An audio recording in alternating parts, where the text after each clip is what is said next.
கிறிஸ்துவுக்குள் மிகவும் பிரியமானவர்களே, ஆண்டவராகிய இயேசு கிறிஸ்துவின் விலையேறப்பட்ட நாமத்தினாலே உங்களை வாழ்த்துகிறேன். இந்த நாளில் கூட உங்களோட தேவனுடைய வார்த்தையை பகிர்ந்து கொடுக்கும்படியாய் கர்த்தர் கொடுத்த பெரிதான கிருபை இரக்கங்களுக்காக தேவனை துதிக்கிறேன். இந்த நாளிலேயும் கூட ஜாக்கிரதை என்கின்ற தலைப்பிலே நாம் தேவனுடைய வார்த்தையை தியானிக்க இருக்கிறோம். ஒரு தேவனுடைய பிள்ளை எவ்வளவு ஒரு ஜாக்கிரதையுள்ள ஜீவியத்தை தன்னுடைய வாழ்க்கையிலே கொண்டிருக்க வேண்டும், எந்தெந்த இடங்கள்லாம் ஜாக்கிரதையாக இருக்கணும், ஏன் நான் ஜாக்கிரதையாக இருக்கணும், ஜாக்கிரதையாக இருக்கிறதின் மூலமாக எப்படிப்பட்ட ஒரு பாத்திரமாக நான் தேவனுடைய கரங்களில் பயன்படுத்தப்பட முடியுங்கிறத குறித்து இந்த நாளிலே நாம் தியானிக்க இருக்கிறோம். கர்த்தர் தாமே இந்த நாளின் செய்தியை மிக கவனமாய் கேட்க, நீங்கள் தேவனுடைய ஆசீர்வாதங்களை பெற்றுக்கொள்ள கர்த்தர் உங்களுக்கு உதவி செய்வாராக. பிரியமானவர்களே, ஜாக்கிரதை அப்படின்னு சொல்லும் பொழுது நாம் 2 கொரிந்தியரின் புஸ்தகத்தில் 8ஆம் அதிகாரத்தில் 22ஆம் வசனத்தை நாம் வாசிக்கலாம். 2 கொரிந்தியர் 8ஆம் அதிகாரம் 22ஆம் வசனம். மேலும் அநேக காரியங்களில் ஜாக்கிரதை உள்ளவன் என்று நாங்கள் பல முறை கண்டறிந்தவனும் இப்பொழுது உங்கள் மேல் உள்ள மிகுந்த நம்பிக்கையினாலே அதிக ஜாக்கிரதை உள்ளவனும் ஆகிய நம்முடைய சகோதரனையும் இவர்களோடே கூட அனுப்பியிருக்கிறோம். பிரியமானவர்களே, இந்த கொரிந்து சபைக்கு பவுல் எழுதும் பொழுது இந்த வார்த்தைகள் எழுதுகிறார். பரிசுத்தவான்களுக்கு செய்ய வேண்டிய தர்ம சகாய பணம் அப்படின்னு சொல்லி அங்கே வாசிக்கிறோம். இந்த கொரிந்து சபையானது அப்போஸ்தலனாகிய பவுலுடைய ஊழியத்திலே அப்போஸ்தலனாகிய பவுல் மூலமாக தேவன் இந்த சபையை ஏற்படுத்தினார். ஆகவே இந்த கொரிந்து சபை தேவனுடைய ஒரு ஆசீர்வாதத்தை பெறும்படியாக பல காரியங்களை பவுல் கற்றுக் கொடுக்கிறார். அப்படி கற்றுக் கொடுக்கும் பொழுது அந்த சபைக்கு அனுப்புகிற ஒரு ஊழியக்காரரை குறித்து நம்ம இங்கே வாசிக்கிறோம். 8ஆம் அதிகாரம் 22ஆம் வசனத்தில் அநேக காரியங்களிலே ஜாக்கிரதை உள்ளவன், மிகுந்த ஜாக்கிரதை உள்ளவன் என்று அங்கே தீத்துவை குறித்து அங்கே சொல்லப்படுகிற காரியத்தை பார்க்கிறோம். ஜாக்கிரதையுள்ள ஒரு ஜீவியம் கிறிஸ்தவ வாழ்க்கையில் ஜாக்கிரதையாக நம்ம காணப்பட வேண்டியது அவசியம். ஒரு ஊழியக்காரனுடைய தகுதியை குறித்து நம்ம பார்க்கும்போது பந்தி விசாரணை செய்கிறதுக்காக அப்போஸ்தலர் நடபடிகளின் புஸ்தகத்தில் 6ஆம் அதிகாரத்தில் 3ஆம் வசனத்தில் அவர் பேதுரு சொல்கிறாரு, நாங்கள் தேவ வசனத்தை போதியாமல் பந்தி விசாரணை செய்கிறது தகுதி அல்ல. ஆகவே நீங்கள் என்ன செய்யணும், அவர் சில காரியங்களை சொல்கிறார். பரிசுத்த ஆவியும் ஞானமும் நிறைந்தவங்களாக இருக்கணும், விசுவாசத்தால் நிறைந்தவர்களாக இருக்கணும்னு சொல்லி சொல்கிறார். அப்போ ஒரு தேவனுடைய சபையிலே பொறுப்புள்ளவர்களாக யாரை நியமிக்க வேண்டும், அவர்கள் ஞானம் உள்ளவங்களாக இருக்கணும், அவங்க பரிசுத்த ஆவியால் நிறைந்தவர்களாக இருக்கணும், விசுவாசம் உள்ளவர்களாக இருக்கணும். அதே மாதிரி இங்கே நம்ம பார்க்குறோம், ஜாக்கிரதை உள்ளவங்களாகவும் இருக்கணும். பவுல் சொல்கிறார் தீமோத்தேயுக்கு எழுதும் பொழுது உண்மை உள்ளவர்களாக, மேலும் உக்ரானக்காரன் உண்மை உள்ளவன் என்று காணப்பட வேண்டியது அவனுக்கு அவசியம் என்று 2 கொரிந்தியரில் 4ஆம் அதிகாரம் 2ஆம் வசனத்தில் சொல்கிறார். உண்மை உள்ளவர்களாக இருக்க வேண்டும். அப்போ உண்மையாக இருக்கணும், ஞானமாக இருக்கணும், தேவ ஆவியானவரால் நிரப்பப்பட்டவர்களாக இருக்கணும், விசுவாசம் உள்ளவர்களாக இருக்கணும். இதெல்லாம் சரிதான், இதெல்லாம் நமக்கு நல்லா தெரியும். ஆனால் ஜாக்கிரதை உள்ளவர்களாய் காணப்பட வேண்டும் அப்படிங்கிறத பவுல் இங்கே வலியுறுத்துகிறார். எப்படின்னா, அநேக காரியங்களில் ஜாக்கிரதையாக இருந்தான், மாத்திரமல்ல மிகுந்த ஜாக்கிரதை உள்ளவனாகவும் அவன் காணப்பட்டான். கிறிஸ்தவ வாழ்க்கையில் நாம் ரொம்ப ஒரு கவனமாக நடக்கணும். பலவிதமான சத்துடைய தந்திரங்கள், தாக்குதல்கள் நமக்கு முன்பாக இருக்குது. இன்னொரு பக்கம் நம்மளை பார்த்து பின்பற்றக்கூடிய நல்ல அருமையான உள்ளங்கள் நமக்கு பின்னால் நிற்குது. நம்முடைய அடிச்சுவடுகளை பின்பற்றி வரும்படிக்கு அநேகர் நம்மளை கவனிச்சிட்ருக்கிறாங்க. ஸோ நம்ம ரொம்ப ஒரு கவனமாக நம்ம தேவனுடைய சபையில் நம்ம காணப்படுவோம் என்றால், ஜாக்கிரதை உள்ளவர்களாக நாம் காணப்படுவோம் என்றால், நாம் தேவனுக்கும் மகிமையை கொண்டு வருகிறவர்களாக இருப்போம், சத்துருவையும் தோற்கடிக்கிறவர்களாக இருப்போம். நம்மை பின்பற்றுகிற அநேக கர்த்தருடைய பிள்ளைகளுக்கு நல்ல முன்மாதிரிகளாகவும் காணப்படுவோம்.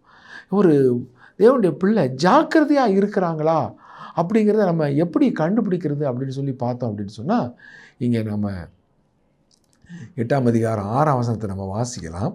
இந்த 2 கொரிந்தியர் 8ஆம் அதிகாரம் 6ஆம் வசனம். தீத்து இந்த தர்ம காரியத்தை உங்களிடத்தில் தொடங்கினபடியே அதை முடிக்கவும் வேண்டும் என்று அவனை கேட்டுக்கொண்டோம். ஸோ பரிசுத்தவான்களுக்கு செய்ய வேண்டிய தர்ம காரியத்தை குறித்து பவுல் இங்கே எழுதுகிறார். தீத்துவின் இடத்துல அந்த பொறுப்பை கொடுக்குறார். தீத்து தான் இந்த தர்ம காரியத்துக்கு பணம் கலெக்ட் பண்ணுற ஒரு வேலையை கொரிந்து சபையில் அவர் அங்கே ஏற்படுத்துகிறத பார்க்குறோம். ஸோ இங்கே பாருங்கள், தீத்து அதை எப்படி செய்தார்னு சொல்லும் பொழுது 7ஆம் வசனத்தில் நாம் 2 கொரிந்தியர் 8ஆம் அதிகாரம் 7ஆம் வசனத்தில் பவுல் சொல்கிறார் பாருங்க, அல்லாமலும் விசுவாசத்திலும் போதிப்பிலும் அறிவிலும் எல்லாவித ஜாக்கிரதையிலும் எங்கள் மேலுள்ள உங்கள் அன்பிலும் மற்ற எல்லா காரியங்களிலும் நீங்கள் பெருகியிருக்கிறது போல இந்த தர்ம காரியத்திலும் பெருக வேண்டும். இங்கே எல்லா காரியத்திலும் ஜாக்கிரதை என்று சொல்லி நாம் இந்த வேத பகுதியில் நாம் வாசிக்கிறோம். எல்லாவித ஜாக்கிரதை என்று போடப்பட்டிருக்கு. அப்போ இந்த கொரிந்து சபையை குறித்து பவுல் பாராட்டும் போது, இந்த கொரிந்து சபையில் உள்ள விசுவாசிகள் நீங்கள் எல்லா விதத்திலும் ஜாக்கிரதை உள்ளவர்களாக இருந்தீர்கள், இந்த தர்ம சகாயத்திலும் நீங்கள் என்ன செய்யணும், இந்த தர்ம காரியத்திலையும் நீங்கள் பெருக வேண்டும் என்று சொன்னார். இப்போ பாருங்கள், 8ஆம் வசனத்தில் ஒரு தேவனுடைய பிள்ளை ஜாக்கிரதை உள்ளவங்களாக இருந்தாங்கன்னா அவர்களிடத்தில் 2 காரியம் வெளிப்படும். ஒன்று அங்கே அன்பு, இன்னொன்று உண்மை. நாம் வாசிக்கலாம் அந்த 2 கொரிந்தியர் 8:8. இதை நான் கட்டளையாக சொல்லாமல் மற்றவருடைய ஜாக்கிரதையை கொண்டு உங்கள் அன்பின் உண்மையை சோதிக்கும் பொருட்டே சொல்லுகிறேன். ஒருத்தர் ஜாக்கிரதை உள்ளவங்களாக இருக்கிறாங்க அப்படின்னா அவங்க அன்பாக இருக்கிறாங்களா, அவங்க உண்மையாக இருக்கிறாங்களாங்கிறத செக் பண்ணால் போதும், அவங்க ஜாக்கிரதையாக இருக்காங்கன்னு சொல்லிடலாம். அப்போ தங்களுடைய ஜீவியத்தில் ஜாக்கிரதை உள்ளவர்கள் எப்படி காணப்படுவாங்கன்னா அன்புள்ளவர்களாகவும் இருப்பாங்க, அவங்க உண்மை உள்ளவர்களாகவும் இருப்பாங்க. அப்போ தேவனுடைய காரியத்தில் நீங்கள் உண்மை உள்ளவங்களாக இருக்கிறீங்களா, அப்போ நீங்கள் ஜாக்கிரதை உள்ளவங்க. நீங்கள் தேவனுடைய காரியத்தில் நீங்கள் அன்புள்ளவர்களாக நீங்கள் நடந்து கொள்கிறீங்களா, அப்படி என்றால் நீங்கள் ஜாக்கிரதை உள்ளவர்களாக இருக்கிறீர்கள். பாருங்கள், இந்த ஜாக்கிரதை அப்படின்னு சொல்லும் பொழுது 17ஆவது வசனத்தில் அதே 2 கொரிந்தியர் 8:17 பவுல் என்ன சொல்கிறார் பாருங்கள். 2 கொரிந்தியர் 8:17, நாங்கள் கேட்டுக்கொண்டதை அவன் அங்கீகரித்ததும் அல்லாமல் அவன் அதிக ஜாக்கிரதையாக இருந்து தன் மன விருப்பத்தின்படியே உங்களிடத்திற்கு வர புறப்பட்டான். பவுல் வேற ஒரு இடத்துல ஊழியம் செஞ்சிட்ருக்கிறார். இப்போ கொரிந்து சபைக்கு யாரை அனுப்பலாம் அப்படின்னு சொல்லி பார்க்கும்போது அங்கே தீத்துவை அவங்க செலக்ட் பண்ணுறாங்க. தீத்துவை செலக்ட் பண்ணி, எப்போ இந்த மாதிரி கொரிந்து சபையில் போய் இந்த மாதிரி ஒரு தர்ம காரியத்தை பண்ணணும், அங்கே இருக்கிற விசுவாசிகளெல்லாம் நீ உற்சாகப்படுத்தணும், இந்த ஊழியத்தை இந்த பொறுப்பை உங்ககிட்ட தான் கொடுக்க போகிறேன்னு சொன்ன உடனே பவுல் அங்கே அந்த வார்த்தையை தீத்துவுக்கு சொன்ன உடனே தீத்து சந்தோஷத்தோடு கூட அவர் அதற்கு ஒப்புக்கொள்கிறார். மன விருப்பம் என்று அங்கே வாசிக்கிறோம். அப்போ தேவனுடைய காரியங்களில் சலிப்பு அல்லது விசனம் அல்லது வேண்டா வெறுப்பு ஏனாதானோ இந்த மனநிலை காணப்பட்டது என்றால் அவங்க தேவனுடைய காரியத்தில் அவங்க ஜாக்கிரதையாக இல்லை.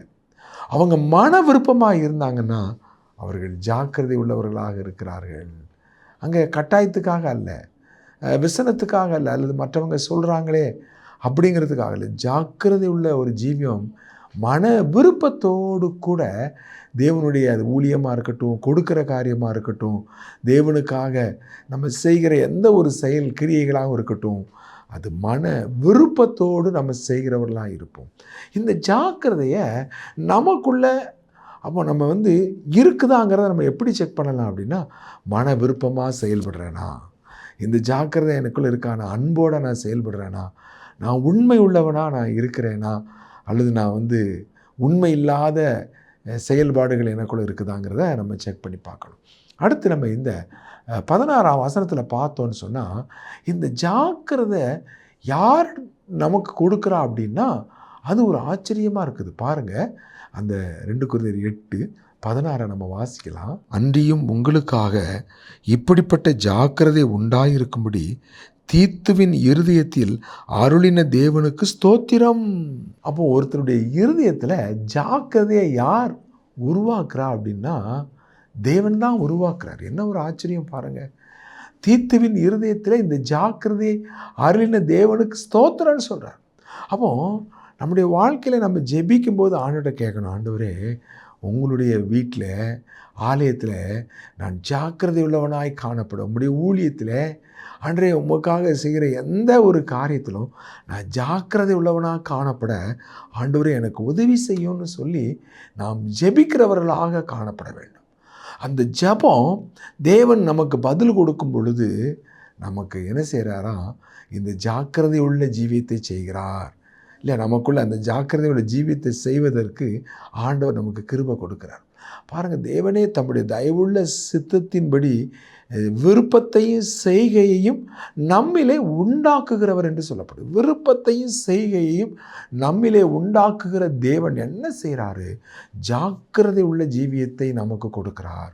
அப்போ கவலையினமாக இல்லை, ஏனதான ஒன்றும் இல்லை, நாம் ஜாக்கிரதை உள்ளவர்களாக காணப்பட வேண்டும் என்று நம்முடைய ஜெபங்களில் நம்ம அதிக பாரத்தோடு ஜெபிக்கணும். ஆண்டவரே, நம்ம எனக்கு முடிய வரத்தை தாரும், முடிய வல்லமையை தாரும், அற்புதங்கள் நடக்கட்டும், இதெல்லாம் நம்ம ஜெபம் பண்ணுவோம். ரொம்ப நல்லது, அது அப்படி ஜெபிக்க வேண்டியது அவசியம். ஆனால் நம்ம முக்கியமாக ஆண்டவரே நான் ஜாக்கிரதையாக இருக்கணும், ஆண்டவரே அந்த ஜாக்கிரதையுள்ள ஒரு ஜீவியத்தை என்னுடைய இருதயத்தில் நீர் அருளி செய்யும் ஆண்டவரே என்று நாம் ஜெபிக்க வேண்டியது மிக மிக அவசியமான ஒன்றாக இருக்கிறது. இங்கே பாருங்கள், இந்த 2 கொரிந்தியர் 9:2 நாம் ஜாக்கிரதையாக இருக்கும்போது அது எப்படி மற்றவர்களை அது பாதிக்கிறதுங்கிறத நம்ம பார்க்குறோம். வாசிக்கலாம். 2 கொரிந்தியர் 9:2. உங்கள் மன விருப்பத்தை அறிந்திருக்கிறேன். அகாயாவில் உள்ளவர்கள் 1 வருஷமாக ஆயத்தமாக இருக்கிறார்கள் என்று நான் மக்கதோனியருடனே சொல்லி உங்களை புகழ்ந்தேனே. உங்கள் ஜாக்கிரதை அநேகரை எழுப்பிவிட்டது உண்டு. ஸோ நாம் அனலாக இருந்தால் மற்றவர்கள் அனல் உள்ளவங்களாக மாறுவாங்க. நாம் உண்மை உள்ளவங்களாக இருந்தால் நமக்கு பின்னால் வர்றவங்களும் உண்மை உள்ளவங்களாக இருப்பாங்க. நாம் ஜாக்கிரதை உள்ளவர்களாக இருப்போமானா அது அநேகரை ஜாக்கிரதை உள்ள ஜீவியத்துக்கு நேராக வழி நடத்துகிறது என்று நாம் பார்க்கிறோம். ஜாக்கிரதை. அப்போ தேவனுடைய ஒவ்வொரு காரியத்திலும் நாம் கவனமாக ஜாக்கிரதையாக செயல்படும் பொழுது அநேகர் ஜாக்கிரதை உள்ள ஒரு ஜீவியத்தை செய்வதற்கு அது நம்முடைய செயல்பாடுகள் அவர்களை அனல் மூட்டுகிறதா இருக்கிறது, உற்சாகப்படுத்துகிறதா இருக்கிறது. 2 கொரிந்தியர் 11:9 இன்னொரு பக்கத்தை பவுல் சொல்கிறார். ஜாக்கிரதையாக நான் இல்லாட்டா என்ன நடக்கும்? 2 கொரிந்தியர் 11:9 நம்ம வாசிக்கலாம். நான் உங்களோடு இருந்து குறைவுபட்ட போதும் ஒருவரையும் நான் வருத்தப்படுத்தவில்லை.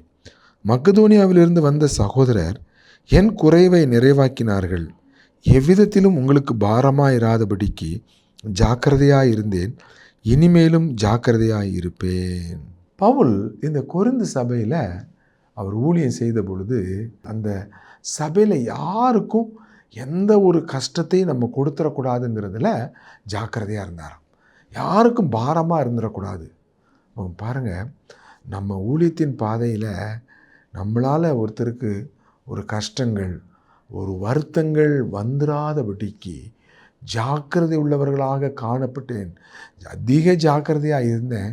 இனிமேலும் ஜாக்கிரதையாக இருப்பேன். குறைவுபட்ட போதும் கூட எனக்கு பைசா இல்லை, எனக்கு ஏதாவது காணிக்க கொடுங்கன்னு சொல்லி அவர் அந்த கொரிந்து சபையை அவர் வருத்தப்படுத்தவே இல்லை, எதிர்பார்க்கவே இல்லை, கேட்டு வாங்கவும் இல்லை. நான் பாரமாக இல்லை, இனிமேலும் நான் பாரமாக இருக்க மாட்டேன், நான் ஜாக்கிரதையாக இருப்பேன் என்று அவர் அங்கே மிக ஒரு தெளிவாக அங்கே சொல்கிறத பார்க்குறோம். ரொம்ப கவனமாக இருக்கணும்.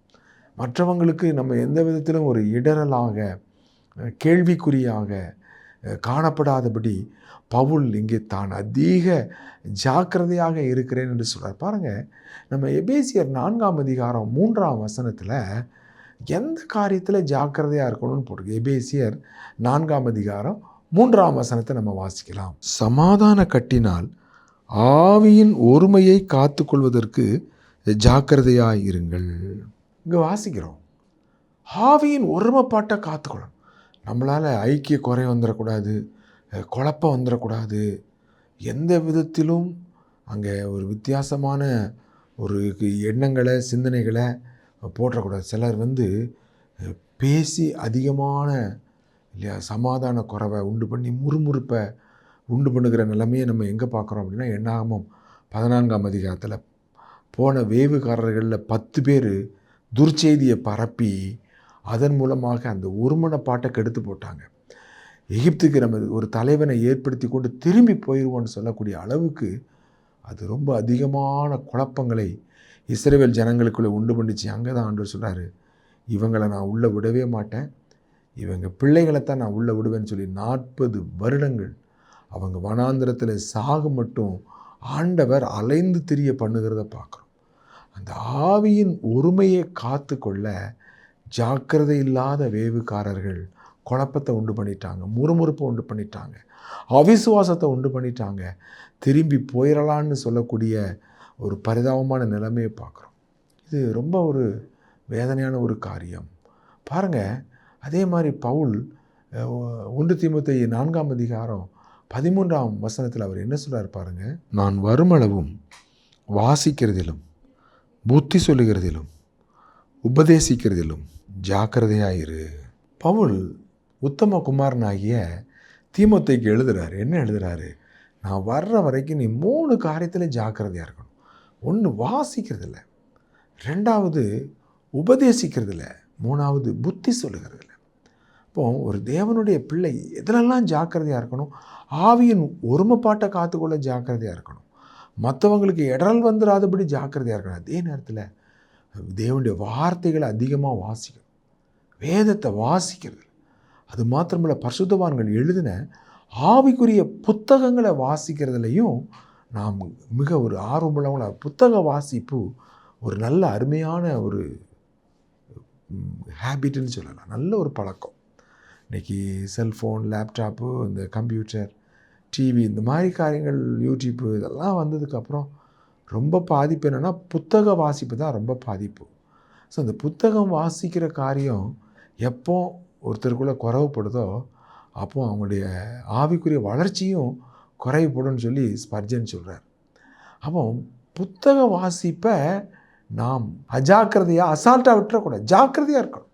பவுல் சொல்கிறார் வாசிக்கிறதுல. அப்போ தேவனுடைய வேதத்தை வாசிக்கணும், பரிசுத்தவான்கள் எழுதின நல்ல ஆவிக்குரிய புத்தகங்களை வாசிக்கணும், உபதேசம் பண்ணுறதில்ல, புத்தி சொல்கிறதில்ல. இன்றைக்கி புத்தி சொல்கிறது ரொம்ப கஷ்டமான காரியம். புத்தி சொன்னோன்னா யாரும் கேட்க மாட்டாங்க, அது மற்றவங்களுக்கு பிடிக்காது. பெற்றோரே பிள்ளைகளுக்கு புத்தி சொல்ல முடியாத ஒரு சவால் நிறைந்த ஒரு காலத்தில் இருந்துகிட்ருக்குறோம். வேறு யாருக்கு நம்ம புத்தி சொல்ல முடியும்? ஆனாலும் சிலர் இருப்பாங்க, எங்களுக்கு புத்தி சொல்லுங்கள், எங்களை கடிந்து கொள்ளுங்க, எங்களுக்கு உபதேசிக்காமல் விட்டுறாதீங்க. அவர்களுக்கு நம்ம நம்மளிடத்துலேருந்து அந்த உரிமையை யார் கொடுக்குறாங்களோ, அதை யார் எதிர்பார்க்காங்களோ அவங்களுக்கு நாம் அதை செய்யும் பொழுது நாம் அதிக ஒரு ஆசீர்வாதமான பாத்திரங்களாக காணப்பட முடியும். இப்போ வாசிக்கிறதுல, உபதேசிக்கிறதுல, புத்தி சொல்கிறதுல ஜாக்கிரதையாய் காணப்பட வேண்டும் என்று பவுல் சொல்கிறார். அடுத்து நம்ம எதில் ஜாக்கிரதையாக இருக்கணும்னு பார்த்தீங்கன்னா, அதே 1 தீமோத்தேயு 5ஆம் அதிகாரம் 10ஆம் வசனத்தில் சகலவித நற்கிரியைகளையும் செய்வதற்கு ஜாக்கிரதையாக இருக்கணுமா. அப்போது தேவனுடைய பிள்ளைகள் எதில் ஜாக்கிரதையாக இருக்கணும்? சகலவித நற்கிரியைகளையும் செய்ய ஜாக்கிரதையாக இருக்கணும். ஜனங்கள் நம்மளை ஏற்றுக்கொண்டாதான் நாம் சொல்கிற சுவிசேஷத்தை, இந்த கிறிஸ்துவை அவங்க ஏற்றுக்கொள்வாங்க.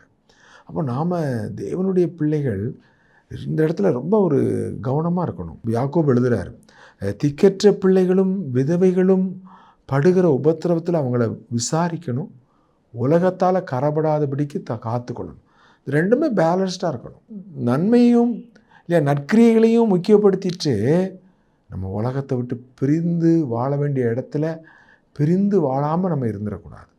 இந்த நம்ம இடத்துல நற்கிரியைகளை செய்கிறதுல ஜாக்கிரதை உள்ளவர்களாக இருக்க வேண்டும்.